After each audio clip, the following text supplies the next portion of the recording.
Coming up on Tech News Today, Samsung's making a smartwatch, HTC can't get parts for the One, and Google wants to unify all their chats. All that and more coming up. Netcasts you love. From people you trust. This is Twit. Bandwidth for Tech News Today is provided by CacheFly at CACHEFLY.com.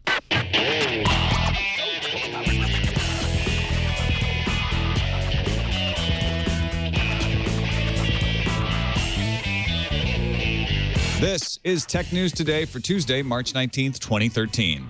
Tech News Today is brought to you by ShareFile. Enhance your workflow. Send files of almost any size easily and securely with ShareFile by Citrix. Try ShareFile today. For a 30-day free trial, go to sharefile.com, click the radio microphone, and enter TNT. And by Squarespace, the all-in-one platform that makes it fast and easy to create a professional website, blog, portfolio, and now an online store. Check out their new commerce solution so you can start selling stuff immediately. For a free trial and 10% off your first purchase on new accounts, go to squarespace.com and use offer code TNT3. And by Pond5, the world's stock media marketplace. If you're a media maker looking for video, photos, illustrations, music, sound effects, After Effects templates, or 3D models, check out Pond5. And for an exclusive 50 free stock media files, go to pond5.com/TNT. Welcome to Tech News Today. I'm Tom Merritt. I'm Sarah Lane. I'm Ayaz Akhtar. And I'm Jason Howell. And this is the show we keep you up to date on the most important stories in the tech world, starting each time with the top 10 of the day in the news feed.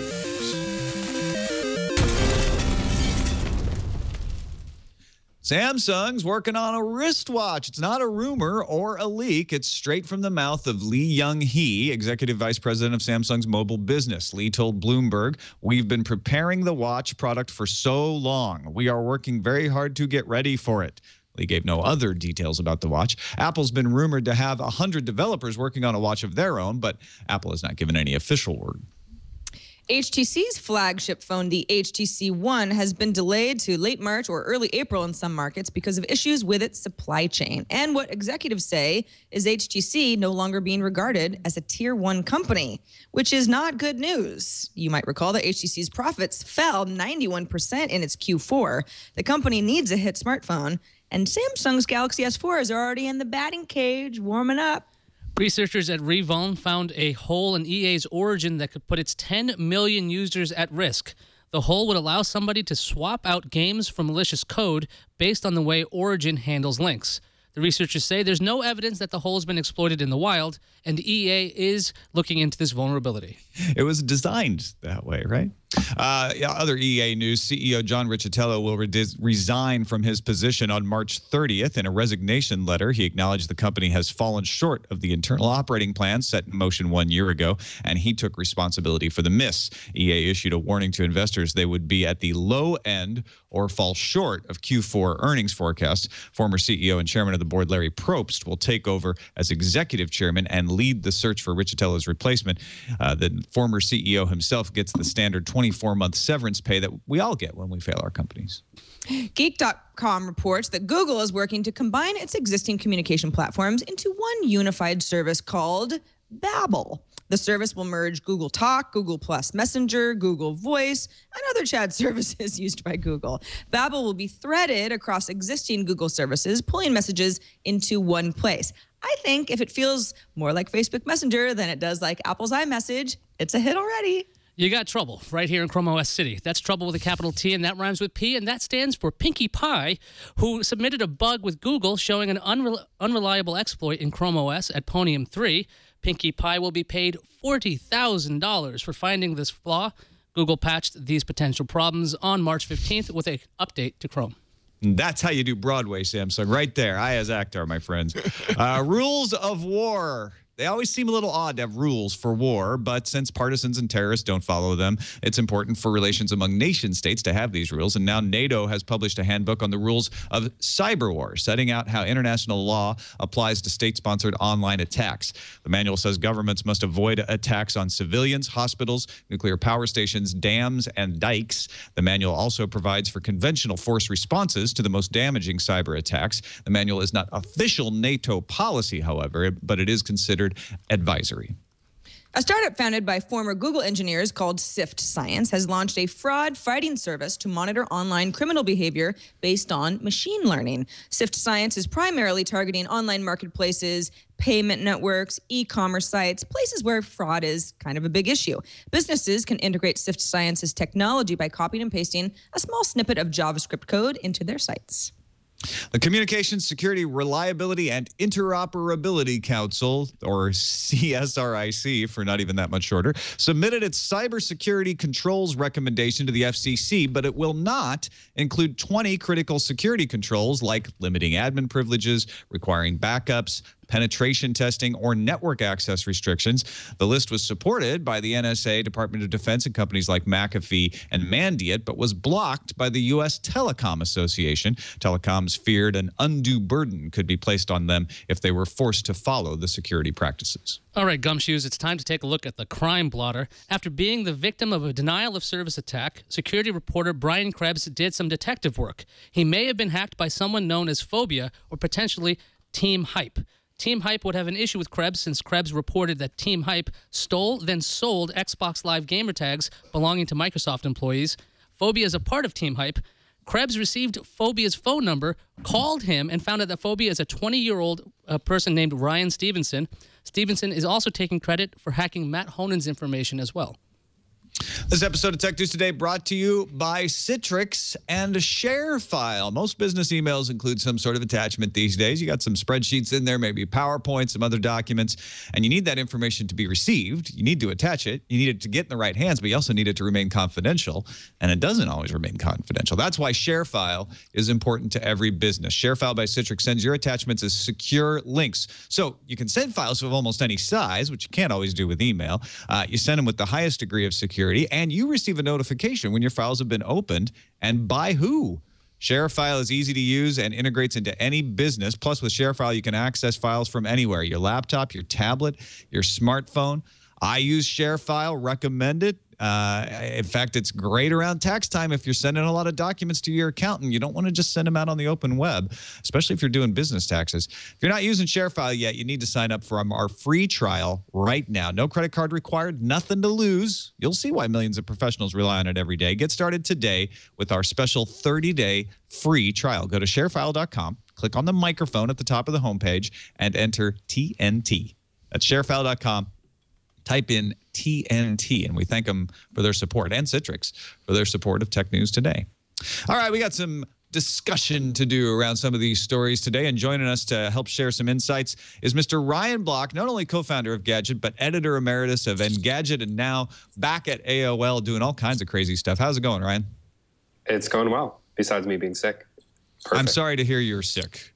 But and okay. I told you didn't. I appreciate your sympathy. You didn't have to still do the show, but I admire your perseverance. I wouldn't miss it for anything, including being sick. Apparently.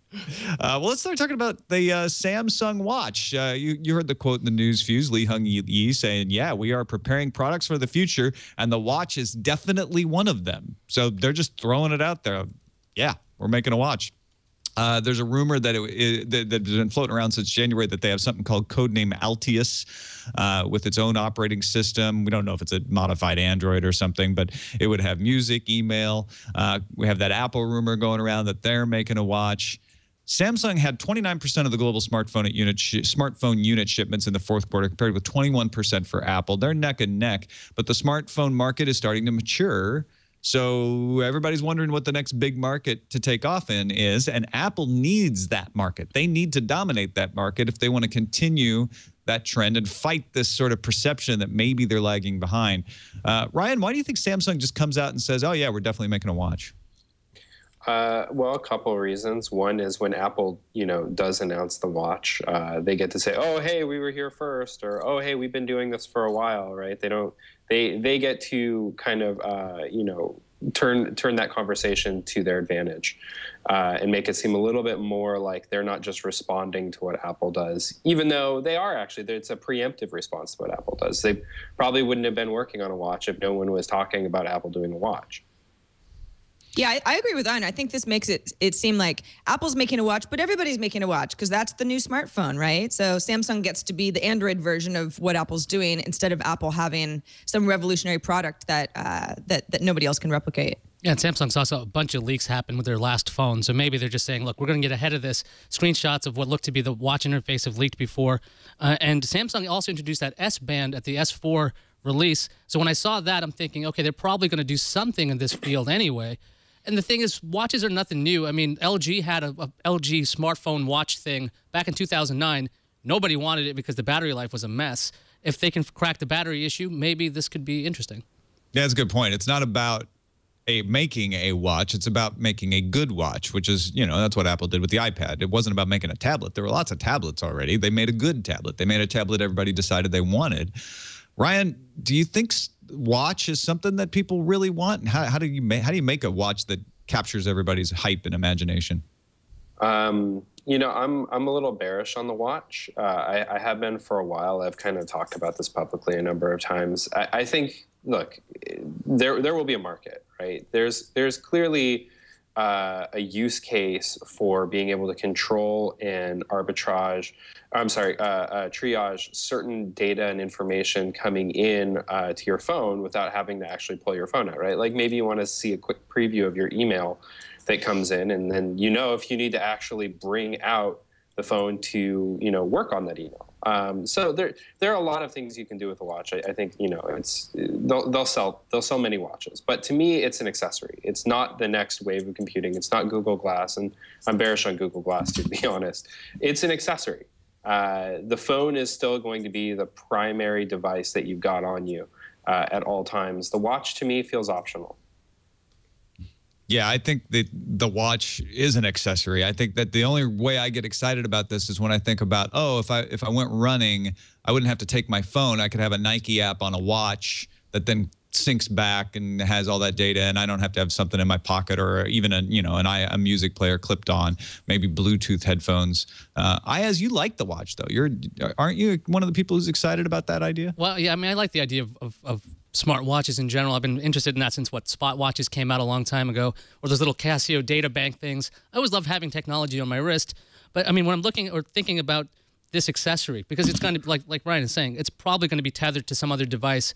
The thing about Google Glass, which I love, is it's really revolutionary. It's kind of thinking ahead, but it's hard to convince people to put something on their face that they don't want to have all the time. But a wristwatch, people are used to doing, in the past anyway. So I'm thinking maybe they have a little bit easier time explaining, hey, look, you have your S4. We can pair it with NFC or something, or Bluetooth, something very quickly to make these two devices interact. And then maybe they have an actual chance, because Samsung's ecosystem with its devices is getting better. They have that version of DLNA called AllShare. So if they can get the data talking that way, in a way that consumers understand, I think they could have something that could capture the imagination of consumers.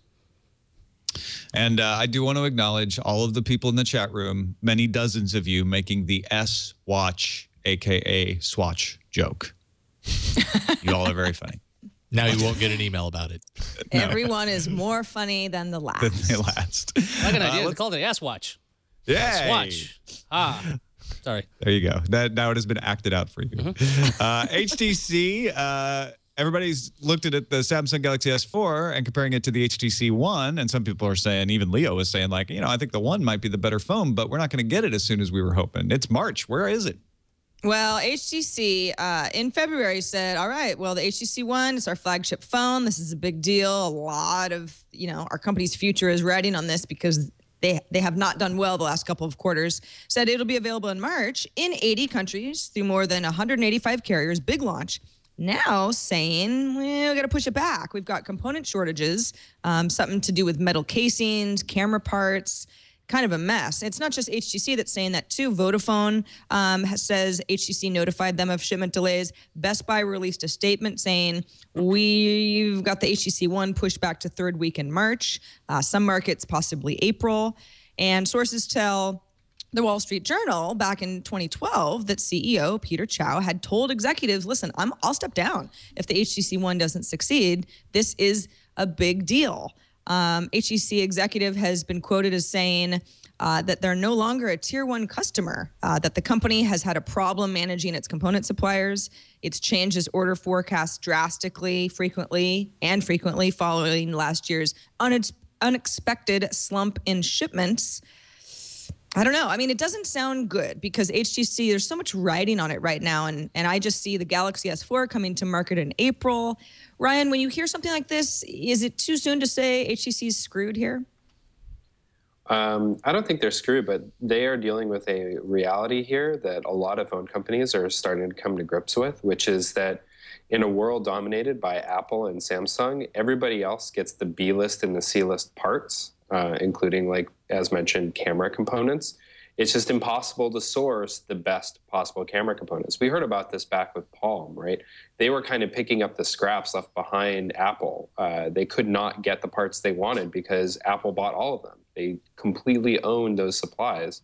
So everybody who, doesn't work for Cupertino or for Samsung now all of a sudden has to build, their phones with crappier parts. And this is a very weird competitive advantage to have because there's no way to break free of it. It's not like you can, throw money at this problem. And even Samsung can't appear to get their act together enough to give us an actual release date for the Galaxy S4. I mean, that's one of the brilliances of Apple, is to be able to manage their supply chain to the point when they make an announcement, they can give you like a spot-on release date right there every time, practically. The HTC, go ahead. Oh, the HTC One. I mean, that piece of hardware got a lot of people excited. And so the thing is, if it's being delayed and it gets like head-to-head against the S4 beats it out to market, that's going to cause a real problem for HTC. I mean, they've been struggling for so long to try to find their place after, I think their last big hit was maybe the HTC Incredible or the Evo back, this is years ago. So right now if they don't get their product to market, they're just going to lose out to everybody who can. And the thing is, sometimes people have like money burning a hole in their pocket and they just want to buy a new phone. And if the One isn't out there, then HTC is going to lose out big. Yeah, this marketplace is essentially just dominated by Samsung and Apple, like Ryan said, and this is almost like a repeat. You could take this story and put in different model numbers and put in the names Nokia or RIM, now BlackBerry, and you've got the same story. It's a consolidating market, and it's going to be difficult for any of these phone makers to crawl their way back. I'm sort of sitting here thinking, like, gosh, I wonder if this is an opportunity missed for Apple, even though we've already talked about the fact that Apple's release cycle is kind of in flux right now and no one's quite sure what's going on or what's going to happen in 2013. It's sort of a weird opportunity for Apple too, that it would be nice if they had something to push forward. If you've got sort of these second tier companies, as they're at least calling themselves now, falling by the wayside or at least not able to keep up. Somebody's got to come out with a great flagship phone, and it should be soon. All right, let's see what Google is up to today. Have they retired anything, resigned anything? What are they doing, IS? Well, there was some news today that Google's actually allowing third-party developers to access Google Drive to edit in real time. So that's actually news. Yeah, but this thing came from Geek.com saying that Google's going to combine all of its chat services under the name Google Babel, which I really hope is not the name because that's really hard to say. They've got so many services right now: Google Talk, Hangout, Voice, Messenger, Chat for Drive collaboration, Google Talk for G+, and they all function a little different, and they don't really talk to each other. The new service would work with one chat window across all of Google's products. The same features would be available everywhere. So if you wanted to share photos like you did in a chat window, like you would a G+ Messenger, you'd be able to do that. You could start a Hangout from your contacts list or any number of those things. There's no official timeline for this. But the rebranding has been, Geek.com says that they're expecting an announcement at Google I.O. this year. And a big thanks to the Walk 1100 on the TNT Reddit, who pointed this out because I saw this story there. Ryan, do you think a move like this by Google, by consolidating all their talk services, would this give SMS a run for its money? I don't know about SMS. I mean, I think, all of these disparate services coming together under a single brand, it almost kind of doesn't matter. It's really about how it's positioned and, what they do with it in Android. I think that's kind of what it comes down to. I think this just goes to underscore, though, Google's product schizophrenia. I mean, the fact that they have all these kind of disparate, chat clients and services and messaging systems that really don't talk to each other and are in many cases duplicative. They need to get this stuff tighter. So I'm glad that they're doing it, but I don't think that just the mere act of putting them together is going to be enough to solve the messaging competition problem for them. Jason, you wrote in the chat room "want," just a one-word "want." This is a service you'd like, apparently? Yeah, absolutely. I mean, just as an everyday Android user, and I've certainly bought into a lot of the Google products and messaging options, and yeah, it's very confusing. Like they compete direct with each other. The chat in Google Plus and Talk, and Google Voice is like half hashed out and everything, and that hasn't gotten many updates. If you really want to live in that world, it's incredibly confusing to know exactly how to navigate it, and having some sort of unified kind of inbox for all of these things would be great. But again, Ryan, you make a really good point. I don't know how that, just because they're all in one app doesn't necessarily make the landscape of what they're offering any clearer. It just gets it all into one roof, but it's still very confusing why they have these different services that seem to overlap as much as they do. It doesn't make a whole lot of sense. Well, but if it's all in one place, you have a much higher chance of me using something like Hangout plus Voice plus Google Talk. I mean, right now I'm using very little communication that's Google branded. I mean, I certainly use Gtalk quite a bit, but that's like routed through iMessage. It's very fragmented, to use a term. But yeah, I think we've seen certain services that started out as chat over data to replace SMS, adding in voice capabilities. It's not necessarily something that you're using constantly, but it's there when you need it. So I think this makes sense, just organizationally. Tom, do you predict any backlash by anybody to say, "Oh no, I wanted these things separate"? Maybe I'm alone, but yeah, I'll backlash right now. Google Docs chat, I don't want integrated with Gtalk. I only want to talk to the people in the doc. I see no reason for that to be integrated into Gtalk. And am I wrong, or is Gtalk and Google Plus chat not the same thing? Because I feel like I've seen my Google Plus chat pop up when somebody also is chatting with me in Gmail.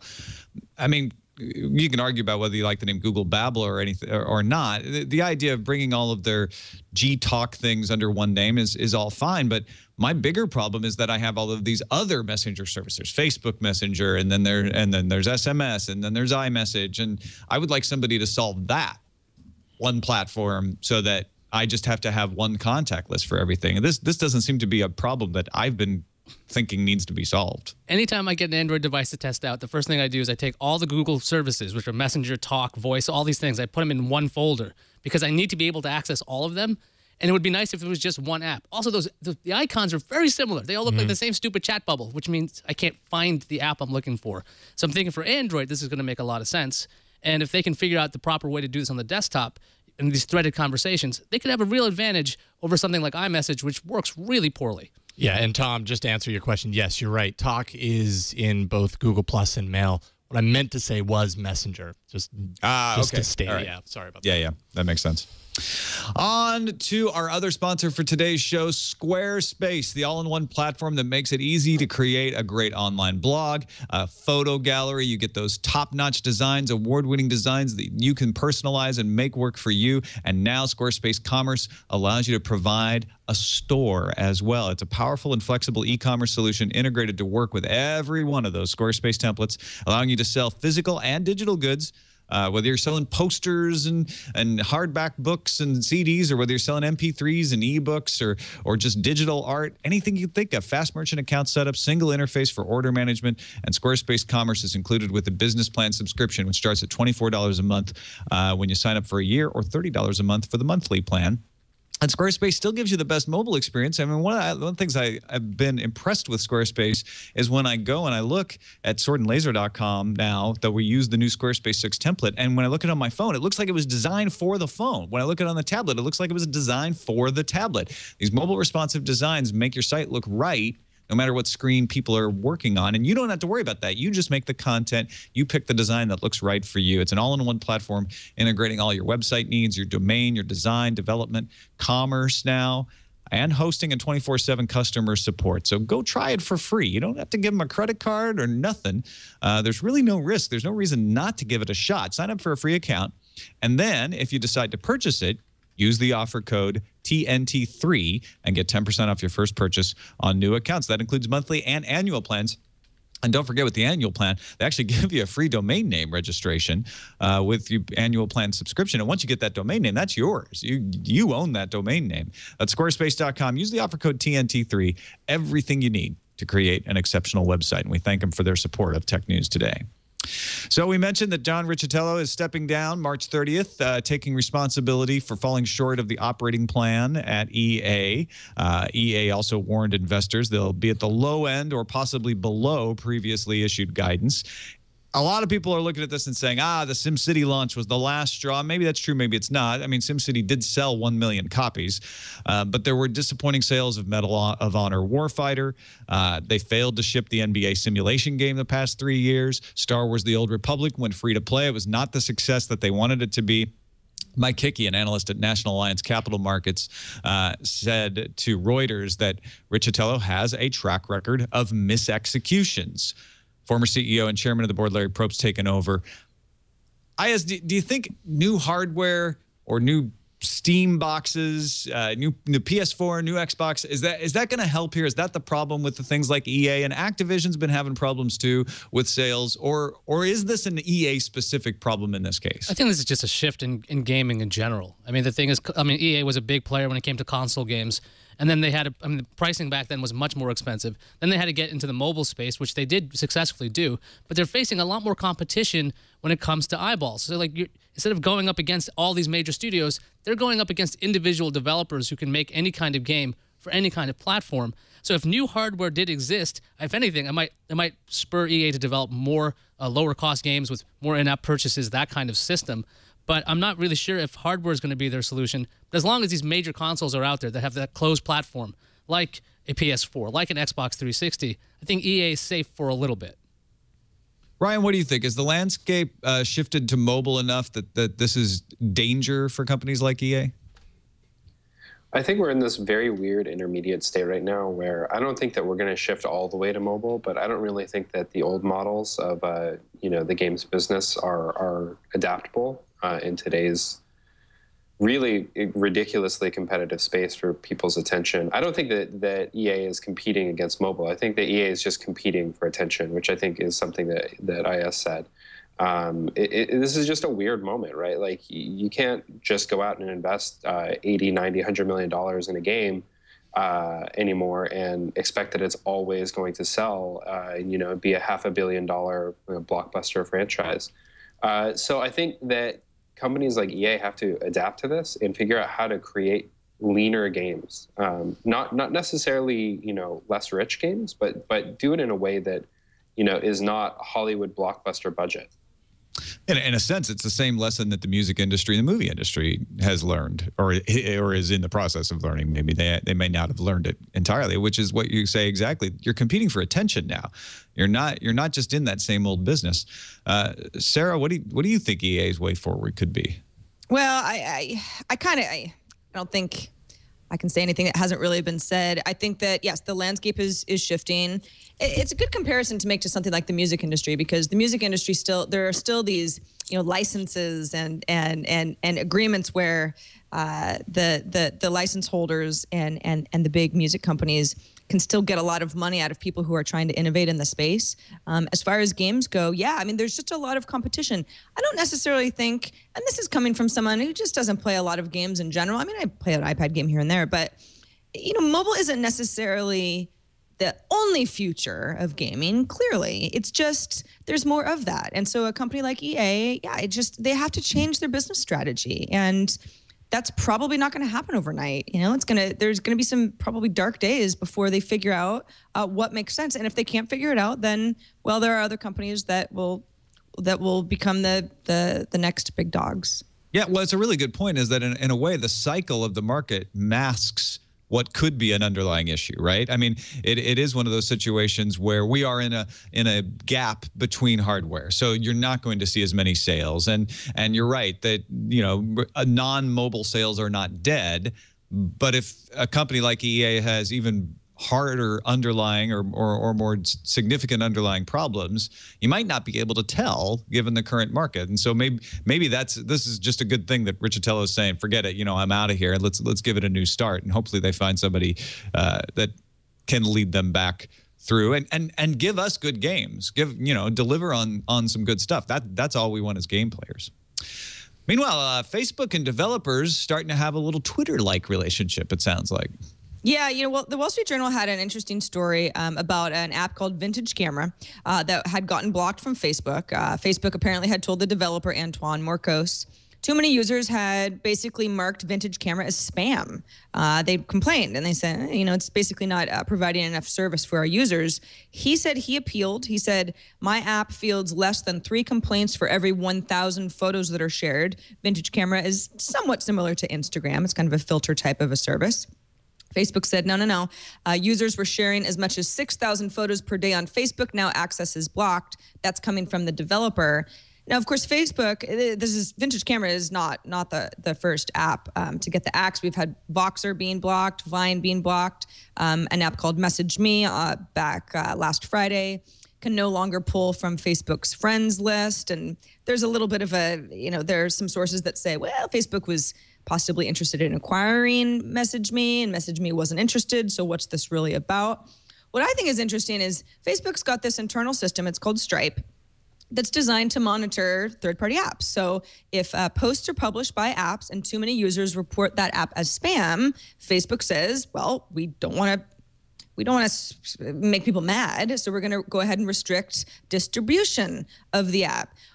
Now, I have marked apps as spam a handful of times because I don't really want to see them anymore because maybe they're too frequent, but they're not necessarily spam. I think that's a real issue that Facebook has on its feed right now. I mean, spam to me is something different than, oh, here is an app that I would just like to see less frequently. So it's not necessarily the developer's fault. They're providing a service that works for some people, maybe just not everybody. And if Marcos, who makes Vintage Camera, is right in saying, I'm not sure where he's getting his metrics, but he's saying 3 complaints for every 1,000 photos shared and his app gets yanked, is that really fair? Now, of course, there are some developers that also say, Facebook wants to cut off our access in general so that we pay for better distribution. That's the model that Facebook's looking for down the road. And they're just using, oh, you're too spammy as an excuse. Ayaz, do you mark stuff as spam? Does it feel like spam? Does Facebook have an issue here? I don't think I'm on Facebook enough to even mark anything as spam. I think that's part of the thing about Facebook is that I used to see all those old game invites and things, and I blocked all of those. So now I hardly see anything like that on my news feed.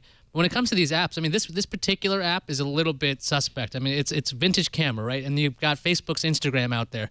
It just seems like it's a good story, the fact that this is a competing product out there, but I'm not really sure what exactly is going on between Facebook and the developers. Obviously, Facebook wants to be the internet for everybody, and the thing is, if they can charge developers to have their apps on there, they will. I mean, they're looking for any revenue stream they can get. So I'm probably the wrong guy to ask if I'm seeing things like that on Facebook, considering I'm there like maybe once every 3 weeks. Now, Ryan, as I recall, you are not a Facebook user currently, correct? I'm not. That's correct. Yeah. Does it give you pause that possibly Instagram, which is a Facebook property, might be getting marked as spam somewhat regularly as well, and that third-party apps are being treated unfairly? Does that surprise you?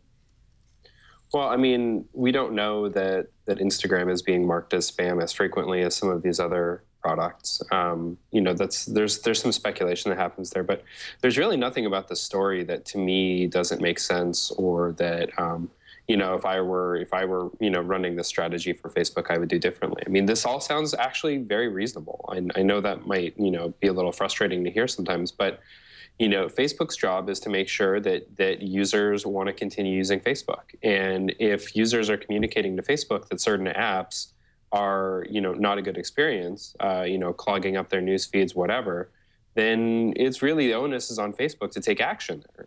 If Facebook doesn't police this stuff, then who will? So the reality here is I know I've had experience in building communities online and maintaining them, and it's not easy, and you have to police this stuff. So I get it. Now, are they doing anything nefarious? Well, that's where things get a little bit tricky, and we don't necessarily know that they are or they are not. But, you know, at a very high level, I think the principles here do make sense. All right, let's finish up with a little news about ABC and the fact that we've been waiting for a long time to see if anybody will go and just stream their programming online. And it looks like, in a way, ABC may be one of the first big names to do that, Ayaz. Yeah, the New York Times is reporting that ABC is working on an app for live streaming shows to mobile devices. Now, the app could become available later this year. Now, ABC would be the first American broadcaster to provide a live stream of national and local programming. And so you're probably thinking, so since ABC broadcasts over the air for free, anyone can use the app, right? No, that's not the case. The Times is saying that the app would stream ABC programming to phones and tablets of cable and satellite subscribers. Now, this app is called Watch ABC, was first mentioned in a quick release, a little throwaway line, 9 months ago. Ryan, on one hand, it's a broadcast network pushing forward, so that's pretty cool. On the other hand, it requires authentication. What do you think of this move? I think they're probably doing it because they want to know something about their users. They want to know who's watching it, and you know they're probably doing it you know, to be able to better target advertising. I think, you know, the opportunity is much bigger than just, you know, registered cable satellite users, and throwing up that barrier seems a little short-sighted to me. I think with Nielsen allowing the ratings of online to now be, you know, rolled into the ratings of broadcast and cable, and ABC being the first of the big networks to say, we're going to sell to that. We're actually going to sell a unified ad platform across ABC. So if you buy an ad and it shows up on broadcast, it'll show up online as well. This makes perfect sense for them to roll that right along and say, well, you know, and right to your point, Ryan, let's find out, because we have the safety of being able to sell the same ads across this, let's find out how many people actually do use this online and how many people will take advantage of this. So it's a big step, and I think it's the kind of step that is enabled, not technically, of course, but for the fearful broadcast networks to be able to take, because Nielsen is out there saying, we'll back this with some ratings data that then you can go and sell. Sarah, do you think other networks are going to follow ABC's lead, or are they just going to drag their feet kicking and screaming before they will allow live streaming on their apps? Well, you know, Ryan said this is probably a really great way to learn a little bit more about their customers, ABC's customers, and I totally agree. I watch ABC over the air with an antenna for free. It's HD. It's actually a better HD than what my cable provider would be able to provide me. So this doesn't help me. I'm not going to be able to watch anything if it needs some sort of cable authentication because I just don't have one.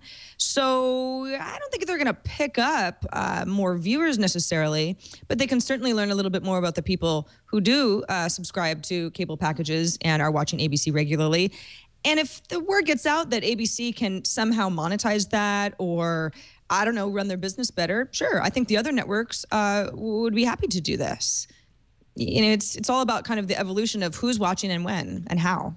Ryan, do you think there's anything in the culture of Disney and ABC about how tech forward they are? I mean, the ABC app on iPad was pretty powerful, one of the first ones that had tons of network video on there. They've also been on iTunes first. Is there just some kind of something going on there that's just like, look, we got to get into this first? Yeah, maybe. I mean, you know, they have always had a very tight relationship with Apple because of, you know, the Pixar Steve Jobs crossover. So, you know, it's not a bad thing that Bob Iger and the Disney people, you know, have incorporated tech into that DNA. I think as that trickles down to ABC, though, it gets a little tricky, right? Because they do have to wind up competing at some certain level with their local affiliates, and that's, you know, ABC's business model. It's kind of like a franchise model, right? They work with local affiliates who carry the network. And then add local programming on top of that. And if those local affiliates are not happy with the direction the ABC is taking things, they've got a real situation on their hands. So I think maybe another part of the reason why they're not just making it free and open is because, you know, they can get around some of these issues of the affiliates if they're only making it accessible to users who have registered on cable or satellite. I think it was News Corp's Fox that actually did something strange where they had their over-the-air broadcast stuff would be available 8 days after they aired for free, or if you authenticated with a Dish subscriber credentials or some other credentials, you'd be able to access it immediately, which also seems strange. It just seems like these networks are trying to keep all the cable systems happy, trying to make sure everybody thinks that they're not leaving the cable networks, or the cable stations, that is. What they are doing is that they're trying to supplement that. And I think it's a good start. I'm hoping that eventually this will start breaking down and say, look, this is just a different distribution medium. All right, let's move on to the randomizer.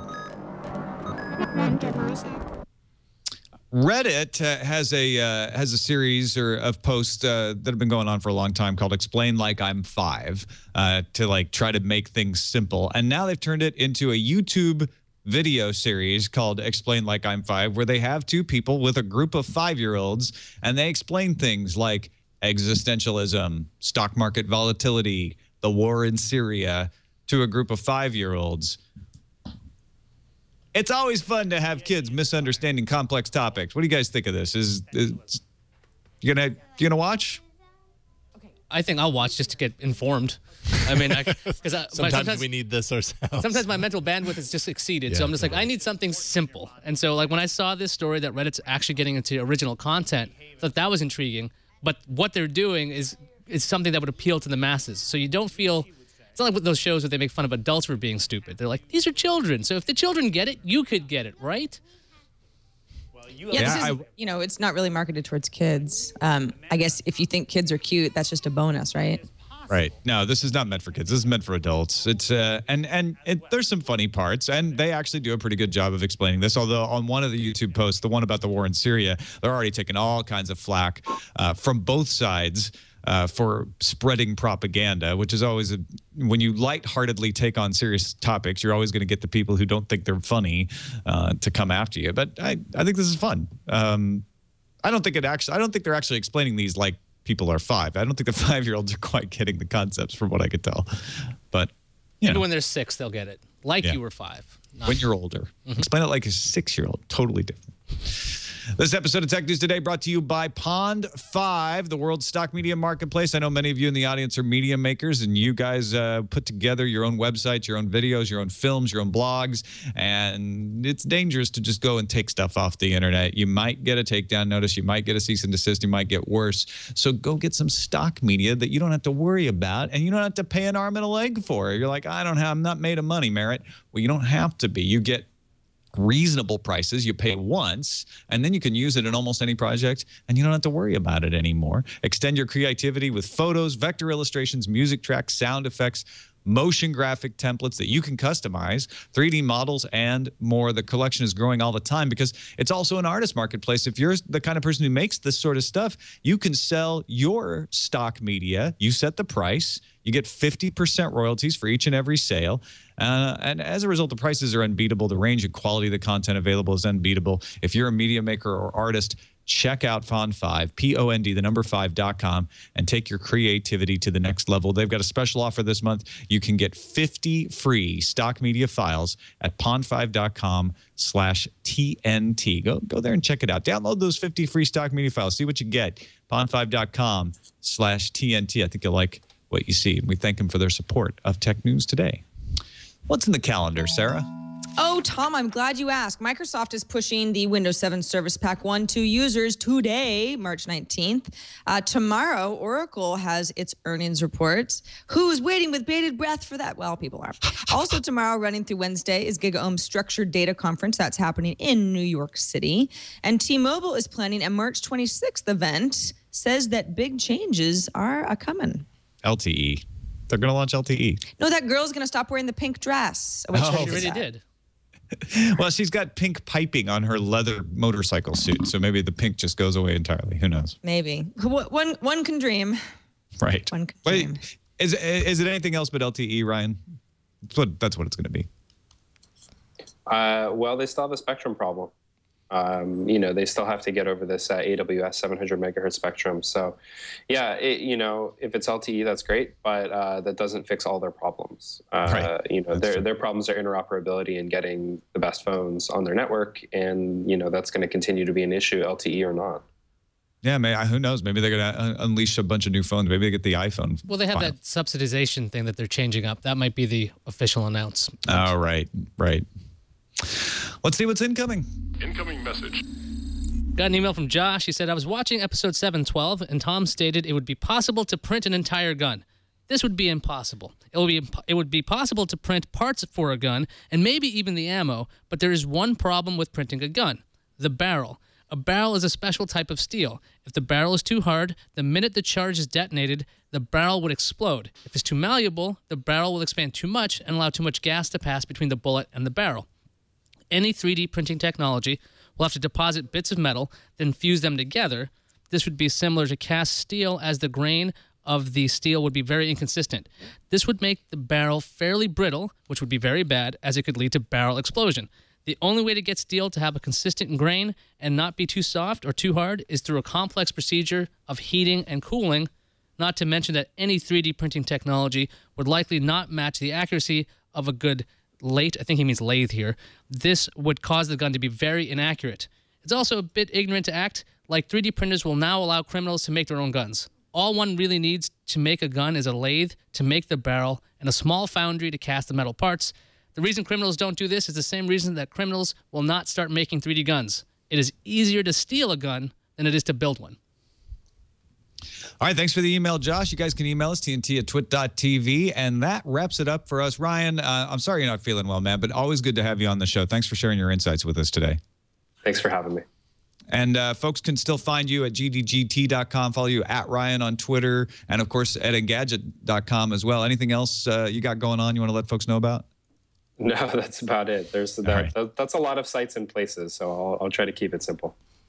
All right. Thanks again, man. And thank you guys for watching or listening. You can submit stories in our subreddit, technewstoday.reddit.com. Let us know what you think we should cover. We look at that every day, along with all of our other news sources, to kind of weigh in like, oh, okay, they seem to be very interested in that story. Put it in the lineup for you, technewstoday.reddit.com. It's like close to 15,000 people in there. So join them. Vote stuff up. Vote stuff down. You can also find us on the web, twit.tv/TNT, any time of day. 24/7. We're there for you, waiting with over 700 episodes for you to enjoy. You can email us, tnt@twit.tv, and give us a call, 260-TNT-SHOW.